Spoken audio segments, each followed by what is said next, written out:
Well, hey, everyone, and it is my great pleasure to introduce you to a friend of mine who we've known each other for quite some time, Michael Ellenbogen. And Michael is living with dementia, and he'll tell us more about that. But well before he was ever living with dementia, he was a powerhouse. And that hasn't changed. Okay, so now I'm going to step back and let Michael introduce himself to you. And he's going to be talking some about the concept of the right to self-determination, the right for advanced directives. When someone is deemed to live with dementia, what's happening and what should be happening. So Michael, I'm going to turn the platform over to you. Thanks so much, Teepa. My name is Michael Wallenberg. I was once a high-level manager for a Fortune 500 company. I actually used to manage all the telecommunications and networks and data infrastructure, buildings and all for 70,000 people. And I was good at what I did. I mean, some people say I didn't have the tact, but I got things done. Anyway, I guess about 20 years ago, I started having some problems. It's probably more than 20 years ago now, but I started having some problems with cognitive issues and other things. And it was a long process. It took me 10 years to get a diagnosis. They thought at that time I had alzheimer's. Fast forward 10 years later, as the science got better, now they believe that I might have FTD. And to be honest with you, I think they're all still wrong, because one thing I have learned is most people that die, 50 to 60% of them end up dying with 3 or 4 different types of dementia. So it won't be till they do the biopsy on me that I'll know what's really there, or should I say my wife will know. But one thing I learned is there's no experts in anything out there. And that goes even further when it comes to talking about advanced directives. There is so many things out there, and it's really scary, because there are so many people who claim that they are experts. And when you hear them, you really think they are. But sadly to say, do not trust these folks. And by all means, do not take a document off the internet and write some paper and think that that's going to do you good, because every state is different and every state has its own laws. And if there's one thing I've learned, it changes even within that state from year to year. So when you think you're signing off some document, trust me, it will not help you. And if it really is important to you, you really got to get to the right people, the key experts out there. And sometimes it involves lawyers. It involves bioethics folks, but they're the key people that will help you and guide you. You know, there's places out there, I won't mention the name, that believe in taking your life early. It's sad, because in order to do that, they want you to be competent. Well, if you do that when you're competent, it's a shame, because you're losing many years of your life. So to me, you have to create advanced directives that are going to take into account when you want to die. And I would think most of you folks don't want to die early. You want to live life to the fullest as long as you can with dementia. Dementia doesn't mean that, you know, the day they put on your paperwork or your medical records that you have dementia, that you can't drive, you can't do that. That's a bunch of, you know what? And we need to change that. We really do. You know, so many people end up in the courts because they have dementia, and they immediately lose their rights because some judge sits up there, never even speaks to you, and takes your rights away and says, all of a sudden you have somebody who's going to oversee and manage you. So it's important that we stand up and don't accept those things, because I see people who people think are no longer capable of thinking. Let me tell you, they're thinking if you take the time to listen to them, to work with them, to get the right kind of person. And sometimes it might involve getting a psychiatrist to stand up and talk to you and say, hey, yes, this guy is of sound mind. I don't care what other people think. I mean, so many people want to write you off, but it's more important to stand up for your rights. And I think it's important to you to understand what an advanced directive means. I mean, I got to tell you, even when I was smart and didn't have dementia, I wouldn't have understood one of those things. They're complicated. They are complicated in what you're asked to fill out. And they assume that people know these things. And yeah, people just check things off. Well, it's not that simple. You really need to identify what each one of those things actually means and sit down and talk to somebody to understand it. Because, my God, you are making a decision in advance for what's going to happen to you, whether you want to live forever or you want to end your life short. But if you don't know and you're taking a guess and you're leaving this responsibility to your loved ones to take care of, my God, that's a serious, serious error. So all I got to say is you must educate yourself on this. And don't think that all because you write something, it's going to be honored. Because in the United States, no matter how bad things become for you, you have to be competent to make the decision to end your right to die. There is nothing you can do as of this day. There are some ways around it with stop feeding and things like that. But again, you need to have it clearly written, because otherwise the person you're counting on doing this could end up in jail. So it is extremely important to walk away with knowing information. And I will point two things out to you. You must have something that's called a pulse, P-O-L-S-T, or a MOLST. They're both the same things. It all depends what state you're in. Don't ask me why they make things so damn complicated. You have to have different words depending on what state you're in. But that has to be signed by a physician. It's got to be signed by other powers witnessing it. And it's also got to be proven that at the point of time that you did that, you were of sound mind. So they're the key things in a short period of time. I mean, I could go for hours and hours with this, but that's what you have to do. And by all means, please don't take something off the internet and think that's going to do you. And if you don't have something notarized, you're out of luck. I'm telling you right now, you're out of luck. Yeah. So, Michael, I think you've done an excellent job of expressing what are real holes in fabric here. I mean, and they're massive.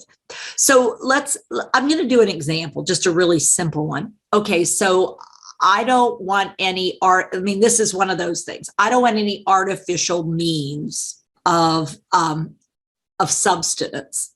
In other words, and what people think right off is, okay, that means I don't want a feeding tube put in. Well, but not necessarily, so now it's like, well, but what if it was temporary? What if you had a stroke and we were waiting to see if you recovered from the stroke, and it was an NG tube. So it was something put through your nasal opening and down, not something put through the stomach wall. What if it was that we were going to do bolus feed? When Michael says, you need to really have a conversation so that and it's called informed consent. You really have to be well informed about what all this means. Because for some people, it would mean when Michael wasn't able to pick up the spoon, bring the spoon to his mouth, take the food into his mouth, chew the food, swallow the food, put the spoon down, get a glass, pick up the glass, swallow from the glass and put it down, and not aspirate when he was doing it, that's when he doesn't want to keep going. Because when someone else has to intervene and be present and help him bring that spoon to his mouth and bring a cup to his mouth, or he has aspiration, so we have to suction him. Those are questions that you need to think about before you get to that place, so that those who would be trying to help figure out, is this now that he's asking about? Is this where he doesn't want somebody to assist him? What if he says, could you give me a bite? What am I supposed to do? Am I supposed to listen to him? Or do I in that moment say, well, but Michael said when he got to this place, he didn't want somebody to help him, because now he's saying, please give me a bite to eat. Can I have a bite to eat? Well, Michael, you'll have to get it yourself. But I please give me something. I just want something. How about a cracker? Can I hand you a cracker? And so, I mean, those are it sounds complicated because it actually is, because taking in sustenance is what keeps a human being going in some cases.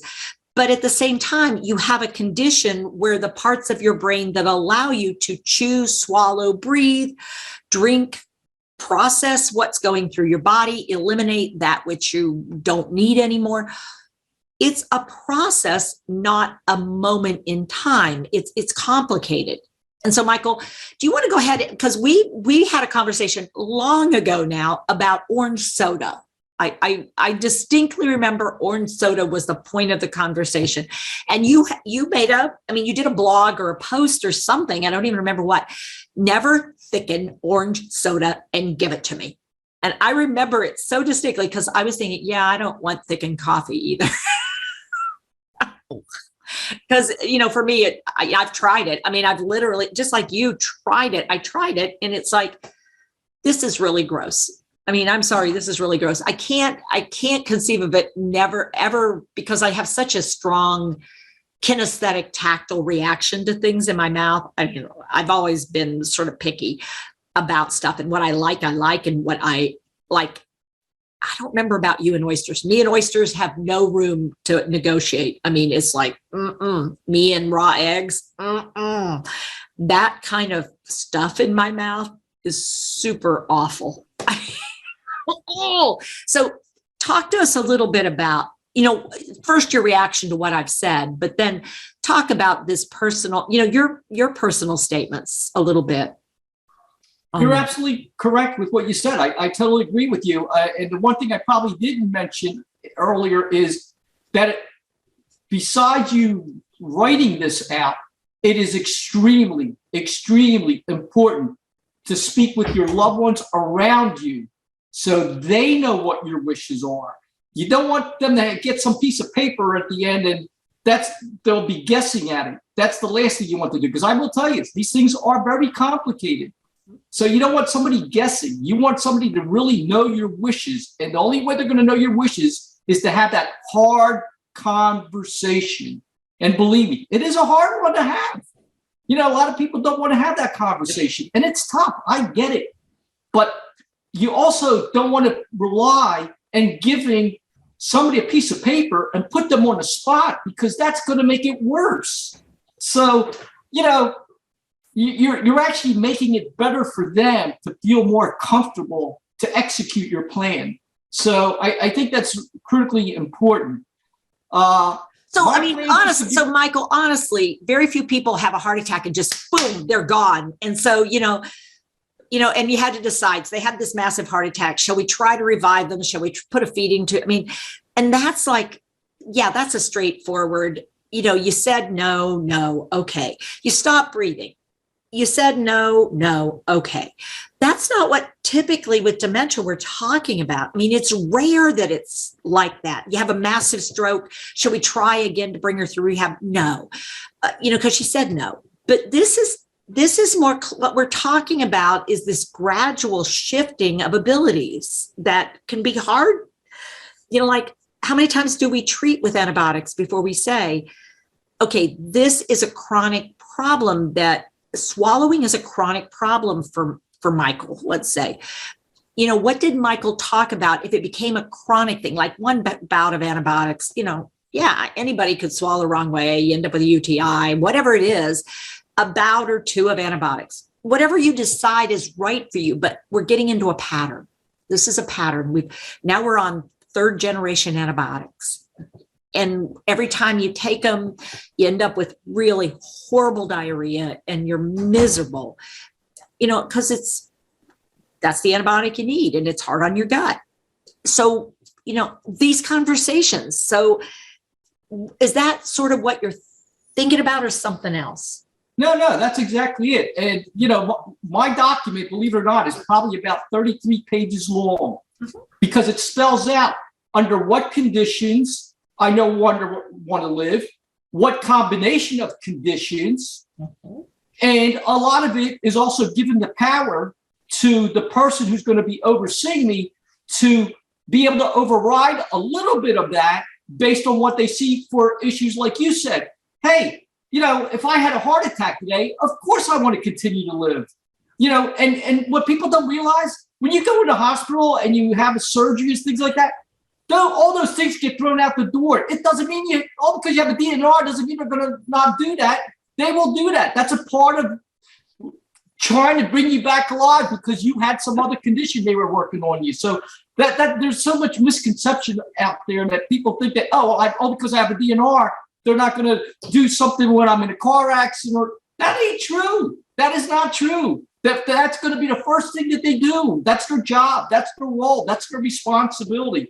So you got to really understand things. And believe me, I didn't understand all this stuff. It took me a long time. I've spoken with the best lawyers in the world, the best doctor who has written the best advanced directives in the world. So it took me a long time. I've spoken with all these organizations out there who have these one-pagers or two-pagers that they think are great. They're terrible. So that's why I say you got to get to the right person. Yeah. But anyway, to get back on your topic of the orange juice, I got to tell you, when I first, as you know, my idea was never to not stop feeding, but that I have no choice. If I had my choice, I'd like to check into some hotel, have a last great meal, have all my best friends there, give me something and put me out of my misery and be out in 3-4 hours, just like my sister did, who had cancer. She realized when the time was up, the doctor realized, we all said our goodbyes.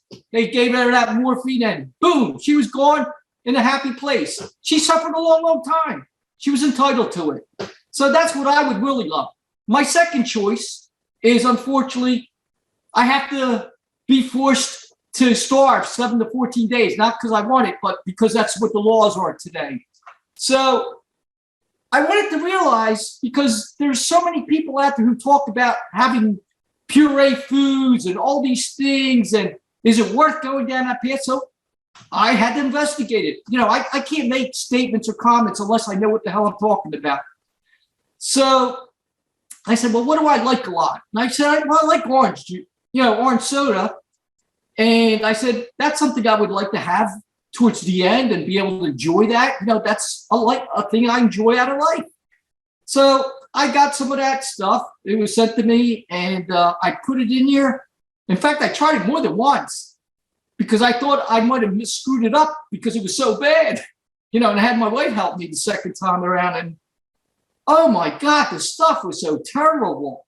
I mean, I can't even imagine how anybody could eat that stuff. I mean, you want to talk, they should give that to prisoners of war because they would probably get them to speak up after having that. I'm telling you. Michael's not prejudiced about that. He really didn't like it. And I think, it's each individual has to try it out. Michael did what we should all be doing. I think if you're going to be a carer, you definitely need to do this before you give it to someone. But for your own decision making, Michael's right. If you don't know what it's like. So what Michael determined is absolutely not. Never. Do not try it. Don't do it. Don't. No. I said no, and I meant no. Now, but if you're thirsty and you say, Teepa, could you get me an orange soda? Even though you aspirate, I got to go look on the advanced direct. I'd have to go look. Let me see. I think, how about a taste of orange soda? Is it just the taste of orange soda that he wants, or does he just actually want to drink an orange soda? Because we make assumptions about what somebody's wanting, and it could be the flavor of the orange soda.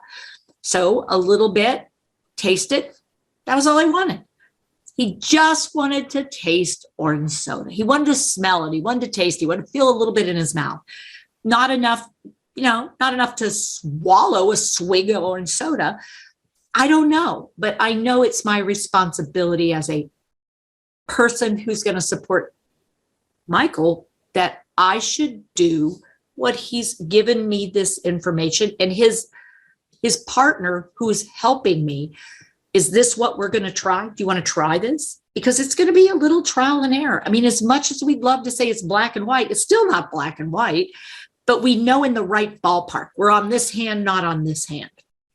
we're on this finger, not on whichever finger else you might want to use.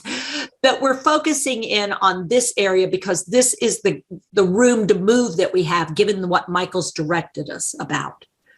And then all of a sudden, now we're on this hand because now there's multiple issues going on.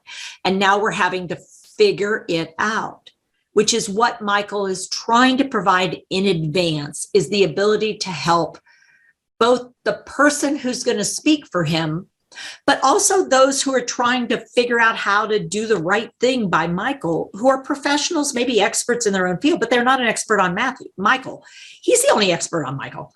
And we're all having to sort of do it with a person being present who isn't the person who made those decisions, but that's the human being we're going to be working with. And so I've got to look at him too and go, I know he was thinking that's going to work for him, but I don't know that he really wants that right now. You know, I'm going to be honest. You know, he said he always wanted this shaved these days, but now when I try to do anything regarding that, he's really uncomfortable. I mean, he's really letting me know that's not working for him. So can we try not messing with it and see if he's okay with that? I mean, because that's where I'm stuck, and that's where Michael's stuck too, because he can't do the thing he would have done before, which is tell me what he wanted and I would honor it. So how do you feel about that statement that I made, Michael? Is that legit or not? No, it is. I'll tell you, the hardest part about being confident is trying to think ahead on how this will impact me. Because as you know, Teepa, there are some people at the end, they're happy as you can be. Yep. And they may want to continue life. Yep. And I am really seriously enjoying life so much now. I am really having such a great time. But I may end up wanting to live longer. But you know what? The smart part of me says, that's not life. When you get to that stage, that is no longer life. So as much as I know I would be happy towards the end, I do not want to be that person, because in my mind, I know today that is not the right thing. Yeah. I don't want to burden my wife. Yep. I don't want to be the person to not know who my daughter is. I don't want to financially burden other people. It's like, why? For what purpose? Especially when you're going down, and every day it becomes worse and worse, and you're creating more heartache for them.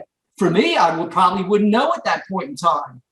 But the heartache that you're causing to the people around you, I don't want to do that. And so that's this really hard place. And Michael understands it, and I understand it. But my job is not to fix Michael. That's what people have a hard time holding on to is, yeah, I'm an occupational therapist. I can find lots of ways to engage Michael. Michael and I would have a great time together, but that's not what he's asking for. And that's not what he wants. And it's like, okay, well, I've got to honor Michael. I mean, that's the rules. That's the rule that we live by. I mean, that's the rule that I live by. But it's one that a lot of people have a hard time listening to. And they want there to be a black and a white, a this and a that. It's either or. And it's like, no, each human being has the right to self-determination. And Michael is telling me where his root is and what his roots are and what he cares most about. And it's like, it is my job to support Michael. And if I feel I can't, I say, I can't do it. And it's not about Michael, it's about me. And I need to acknowledge it's about me and say, we need to find someone who can do this work that Michael's asking to be done. I'm having a hard time doing it. And it's about me having a hard time doing it, not Michael's right to do it. And that's the hard thing in dementia, is that there's so many people who believe Michael no longer, he's resigned the right. It's like, but why? Well, because he has to, but he did this when, it's this really hard thing that people have a hard time wrapping their heads around. And I get it, but it's time we start understanding it. This is a human right. And it's also a right that each human has for self-determination. And the hard part is we just have to own it. for what it is. And it's like, it's not my job to decide for Michael. It's my job to support Michael's decision. So, Michael, Teepa. yes. People don't get it, but even people who don't have dementia screw up on their advanced living wills. Here's a prime example. Let's say you had cancer. You wrote out a thing that says no, DNR and all the stuff that you want to die and all. 5 years later, you no longer have the cancer. Went away. But you still have that damn DNR in place, and you end up going somewhere, and all of a sudden they look at that and they say, oh, this guy doesn't want to live. And boom, you're gone. So even people without it don't get it. So we shouldn't hold people all because they have dementia in another category. I can assure you, there's probably a lot of dead people out there that didn't want to be dead. You're right. This thing called dementia is not a magic thing because, many people die with dementia and never got diagnosed either. We have it going all different directions. And when a diagnosis happens, as Michael said, it happens at such arbitrary points in people's lives that there's this one size fits all about what things I'm going to take away from you when you get your diagnosis, but there's no evaluation of abilities and risk and benefit and all the things that should happen yet. We're still far away from that as a standard operating procedure. So what I want to say is thank you, Michael Ellenbogen, for being willing to speak up, speak out, and advocate, as always, for people who sometimes don't even know that they need advocacy for themselves. Thank you so much for having me, Teepa. And Absolutely. It's been such a pleasure. You are the best person when it comes to educating the world for dementia. There is no one better. Thank you, Michael. I do the best I can. So thank you, sir.